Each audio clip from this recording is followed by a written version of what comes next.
everyone, it is Karen Coffey and welcome to today's live. I am the founder of a company called Making Agents Wealthy. Actually, I own Karen Coffey Coaching, but that is the segment that we're going to be talking about today. And I have the honor and the privilege to talk to Miss Jill Collins out of Gulf Shores, Alabama.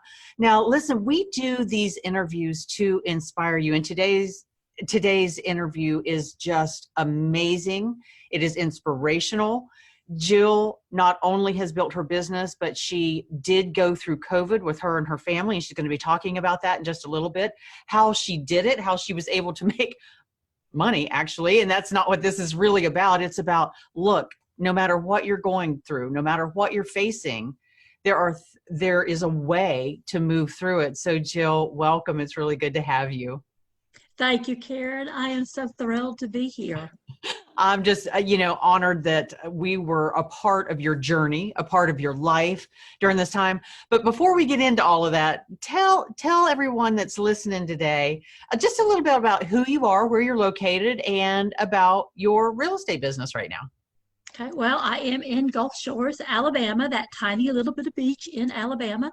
And I have been a real estate agent for 4 years. My husband and I have been married for 33 years, I think it is, and we have 7 children. And Wow. I will be an empty nester as of sometime this year. My youngest one just turned 18. Oh my gosh. So you have done, quite well in your business. What are you looking at right now as far as your production, things that are going on right now? And then we'll get to where you were when we met. We're kind of doing it backwards today. Okay. Well, right now, since I have been in your program, I have done $88,000. Nice. Which I will tell you is more than I did all of last year. And I'll wait and tell what I'm going to do in the month that I had my coma. We'll get to that. For sure. So for those of you who are listening, you just heard she was in a coma. So when did we start working together? April 13th, this year, 2020. Yeah, right in the middle. And what was your thought, or when you came to us, like you said, you hadn't made that much money the previous year. How had you done in 2020 thus far when you came to us in April? Right, I had made $22,000 so far. Okay, up to that point. Mm-hmm. And since working with us, you've made $88,000, which is 3 times what you'd made. Right. In 5 months. In 5 months. Oh, That's cool. Yes. That right there is amazing. Yeah, and one of the things that really resonated with me when I talked to the coaches and everything about starting your program was having free time, because making that $22,000, I was working, 10 hours a day. I mean, I'd get up and I would work, and I would, eat supper and I'd work some more. And I wanted to have freedom. I love what I do, but I don't want to do it 24 hours a day. That's right. And the reason you got into real estate and the reason most people get into real estate is because we do want freedom, and we're just a slave to the machine. And, we so many times when we get into the business, we learn our practices from other agents that are really not that productive, or well-meaning brokers, and it's not that they're not trying to lead us down a path, but we're just doing what everybody else is doing. And so when you came to us, I know you were frustrated. You were just like, I can't do this anymore, and I've got to find a way. So tell everyone, tell us what happened after you got, because you've been a delight, of course, but tell us what happened once you got into the program. Just thoughts, anything specific you want to share about that? Well, I would say one of the big takeaways that I've gotten from the program is I have gained such confidence in myself as a real estate agent that I can really help people, and I know what I'm doing. I know how to do it differently from the average real estate agent that's out there. And so that's exciting. So, it is work. I will not kid anybody. You've got to be dedicated, and you've got to really want it. But the results are phenomenal. And I have gotten these results, and I still haven't implemented everything that I've learned. Yeah. And when I implement it, I mean, it's going to be like, I'm going to be on fire. There's no telling where it's going to go. I can't wait. And neither can everybody else. All of your, I'm going to say, cohorts in the program and, are just cheering you on and can't wait to see what you do with everything. But you're absolutely right. You implement as much as you can. It is work, because you're shifting and changing everything. You're shifting all these bad habits, these things that you brought with you into the business that don't necessarily belong there. And so there's a lot of mindset work. There's a ton of mindset work. And there's a lot of work to get that freedom that you were talking about. For sure. Absolutely. Yeah. So, okay. So you got in the program and it was some work and you're like, I want freedom. I'm tired of working 10-hour days. And you got COVID. Yes. Tell us about that. Well, the blessing about this is in God's timing. Yeah. When I started the program, God knew exactly what was going to happen, and he knew when I needed to start. So I was at the point of the program where we actually start building a team. Yeah. And so I had hired a buyer's agent a week and a half before I got sick. Yeah. I had just hired an admin, and she was actually working her 2 weeks leave when I got sick. So she actually hadn't even started working for me yet. So I created a team. And then I got COVID in the beginning of August. Had a horrible case of it, but so is everybody else. There's been bad cases out there. I was actually getting better. I was 1 week in. Okay. And my husband had it as well. And I had gone on to bed, and our daily practice was to take the little oximeter and put it on our fingers and check our oxygen, because it's real important that you're at 90%. Yeah. And so he put it on my finger, and it didn't register anything. And I thought, it must be broken. The battery's dead. He put it on his finger, and it was 97. Oh my God. So he put it on my finger again, and nothing registered. It was 0. And that's when he knew something was really wrong. Yeah. I was breathing shallow. Yeah, it was a very, very scary moment for him. I obviously don't remember any of it. Right. Of course, he called 911. They took me to the hospital. I was in a diabetic coma. My blood sugars were 700. Oh. And now, did you have diabetes, but you knew you were a diabetic before? I knew I was diabetic, but I had controlled it with food. Okay. Yeah. For some time. Apparently, I wasn't controlling it as well as I should have been. Okay. So, I'm finding out now after going to the doctor and everything. There are things I should have known and done. Gotcha. Right. But COVID exasperated that, I'm guessing? COVID makes it much worse. And I had not eaten the whole week I had COVID because it's hard to eat. Yeah. And I drank a lot of juice, which anyone who's diabetic knows, juice is not real good for you. It's sweet. So I was kind of a perfect storm. In talking to doctors and everything, I truly could have died at that point. God really sustained me. I was in a coma for 5.5 days. Excuse me. Mm-hmm. My voice is still weak. Yeah. Yeah. So I was in a coma for 5.5 days. I was ventilated during that time. And actually, the first time I responded, they got my cell phone into the room.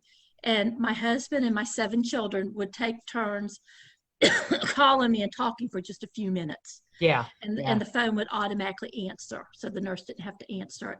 And my husband called, and the nurse was in there for that first phone call. And my heart rate increased and my breathing increased. So even though I was still unconscious, I don't remember it. He actually had a reaction. But now when I woke up, they told me I would be on dialysis 3 times a week when I left the hospital. So they put in a dialysis port, which, Uh-huh. praise God, was only used one time in the hospital because I had a different port they used for the other times. Okay. Yeah. So by the time I actually got to leave the hospital, I was in the hospital 3 weeks. Wow. They said, no, you're doing better. You don't have to have dialysis. My kidneys started working. That was another praise. I had people Oh, praying for me across the country, across the world. I had friends who came to the hospital parking lot, did a prayer vigil, and then I had people across the United States that did a prayer vigil at the same time. So wow. I had and the Caring Coffee group, all these realtors, reaching Yeah. out. I had people texting me when I was in the coma saying, Jill, I'm praying for you. We're Yeah. praying for, and so many prayers that God answered in healing for me Yeah. during that time. Now, during that time, I had set up my team. Yeah. And Leveraged yeah, yourself. yes. And so obviously when I was in the coma, I couldn't do anything. My husband had the phone at first, and my clients called my phone. So he Mm-hmm. picked it up, and he was able to tell them what was going on and get them to my team. And my team carried on. Yeah. And they took care of my clients that I was working with before I got sick. Yes. So are you ready to hear what I did in my coma? Yes. So in my coma, the deals and the people I had been working with, Mm-hmm. and even one client that I'd worked with months ago who wasn't going to buy, went into a new builder and said, Jill Collins is my realtor. So I even had clients that were, deals that I didn't even know I had. Yeah. So the month of September, which would be my August, Closing. yes, I am closing $1.4 million in closing. It's going to be my highest commission month ever. And God did it, and my team did it, and Karen Coffey did it. It was a combination of all of these things being in place, because otherwise I would have had no income, and I would be going into a month where I would be panicking, and what am I going to do? And now I can rest, kind of. It's not in my personality to rest, but Not much, but we're trying. Right. We're trying to get you there. Yes. But I have that income coming in because I had that team in place. Yeah. Yeah. I And know. it made all the difference. And I'm looking for a Kleenex, and of course I don't have one. It's okay. I'll find one in a minute. I think I have one in the drawer. I'm wondering, I'm just sitting here as I'm getting emotional, because there were so many. I gotta get a Kleenex. Okay, I got one. There were so many moments in my life where because I believe that God gave me the inspiration. You've heard me talk about it, that I was inspired. In spirit is the root of inspiration. I was in spirit inspired by God to create this program. And not everyone wants to build a team. And you don't have to. But the one thing that I found is that life happens when you least expect it. Right. You don't know when your parents are going to become ill. You don't know when you're going to have to take care of your children or homeschool them and can't leave the house. You don't know when you're going to be in a coma. And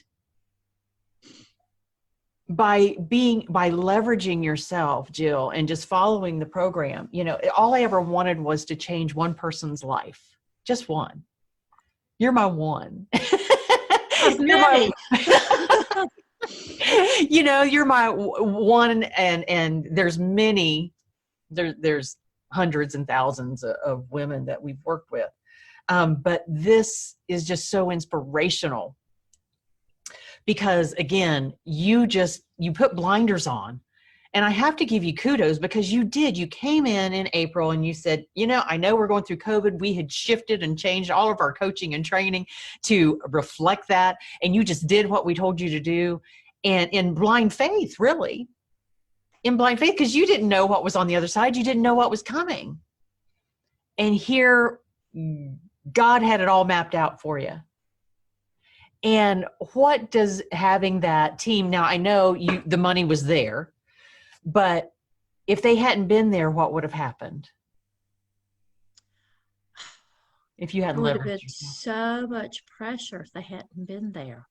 Yeah. I don't know that the folks that I've been working with, what would have happened with them. Yeah. Because quite frankly, they needed to purchase those properties. Right. And yes, it was important. And I wasn't there for them, and it wasn't my fault, but still I couldn't do the job. Right. So I mean, it was vital. And it's going to be vital going forward because that's what's going to give me that freedom. That the reason I joined anyway, was that freedom to have a life with my family. Yeah. Yeah. Wow. And you certainly got it. And you have such a message. You have a message for, I'm just going to let you speak to it. We're kind of, just speak to, if you could say something, what would you say to people out there listening? What's your message now? One thing that God has really shown me is how important really seeing people are and community. Mm. I had a community that surrounded me. Yeah. And the Karen Coffey community, a lot of times realtors aren't real friendly to each other. Well, Right. that's not Karen Coffey group. I mean, it is support, it is love, it is wherever you are, we are applauding you. Your way to go. If you're having a tough day, it's okay. Well, we're going to encourage you. So it's that community support, but it's also really seeing people. When I was in the hospital, and I prayed for God to help me to see people for a long time. Yeah. And I have to admit that I haven't been there. Okay. Right. And when I was in the hospital in ICU getting my second dialysis treatment, but where I was actually awake, the dialysis technician has to stay in there with you for 4 hours. Okay. And she was having issues, and she was on the phone off and on with her family, and I could tell there was a crisis going on. Yeah. And I still couldn't talk a whole lot, but I just sat there and I prayed for her.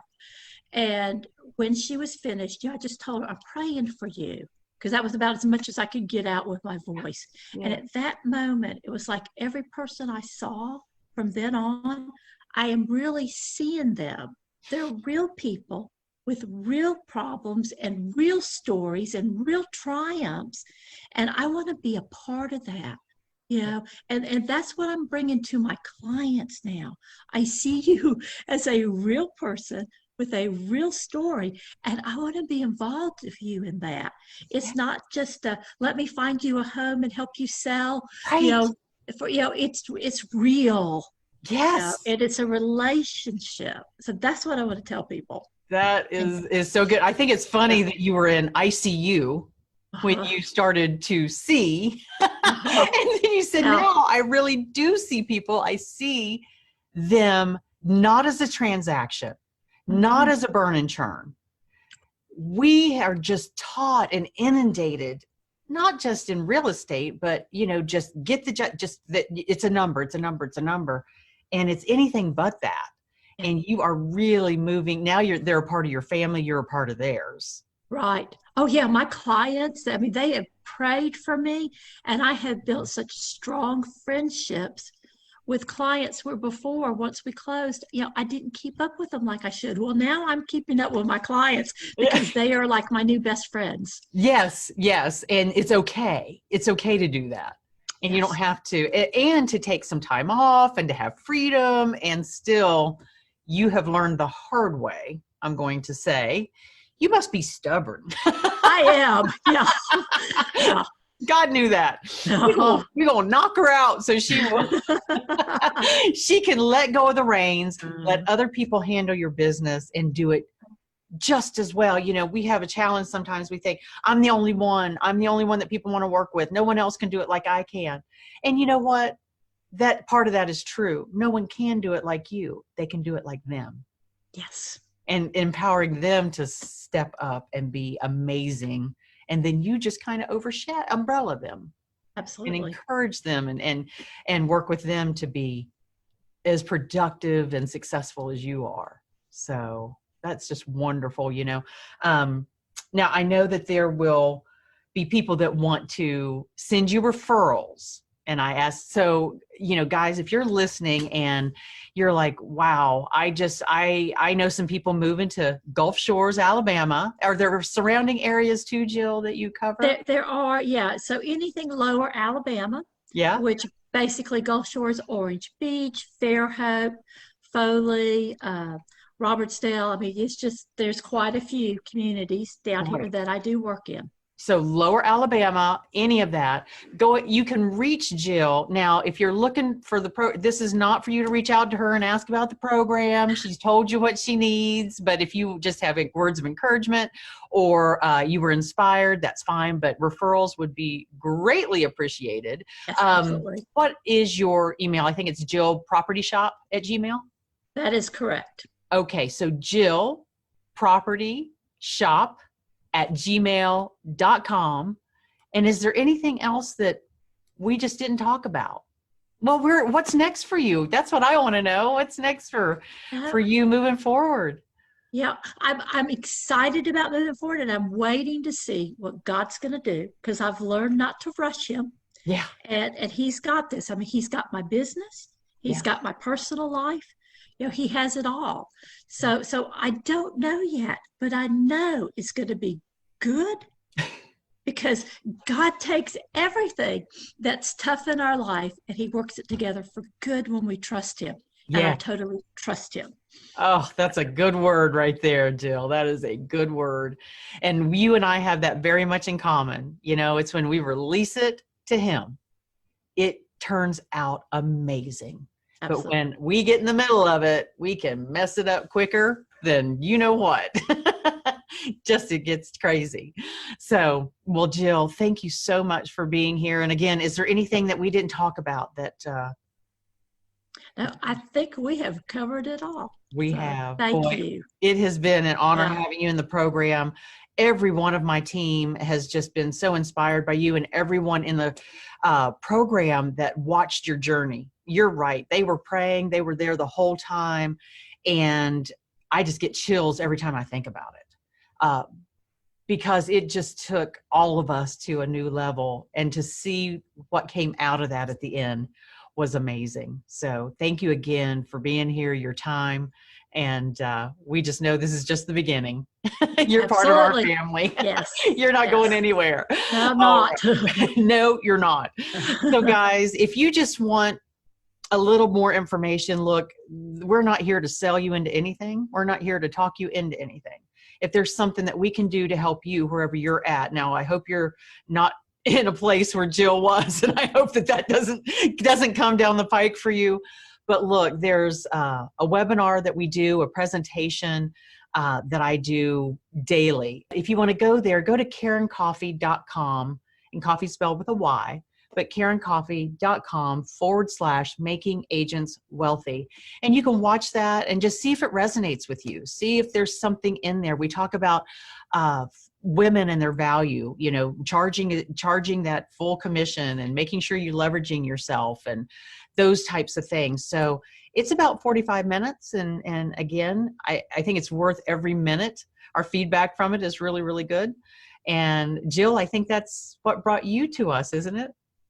Actually, it was a sync conference. Oh, and it was. It was, and I had different people in the real estate agent in my agency watch different strands. Yeah. And you actually weren't on the strand I was watching, but one of my real estate agents coworkers called me and he said, "Hey, did you see the Karen Coffey one?" I said, "No, I'm going to watch it." So I watched it. Oh, how and that was it, you know? Yeah. Oh, that's good. Yeah. So I did a speaking thing because we're all virtual now. They were usually their conferences are in person in Atlanta, but it was great. That's great to know that that's how you came. I didn't realize that. Yes. So yeah, guys, listen, if there's anything we can do, let us know. And we're happy to talk with you. Again, KarenCoffey.com/making agents wealthy. Talk to you later. Jill, thank you so much again. Bye. Bye.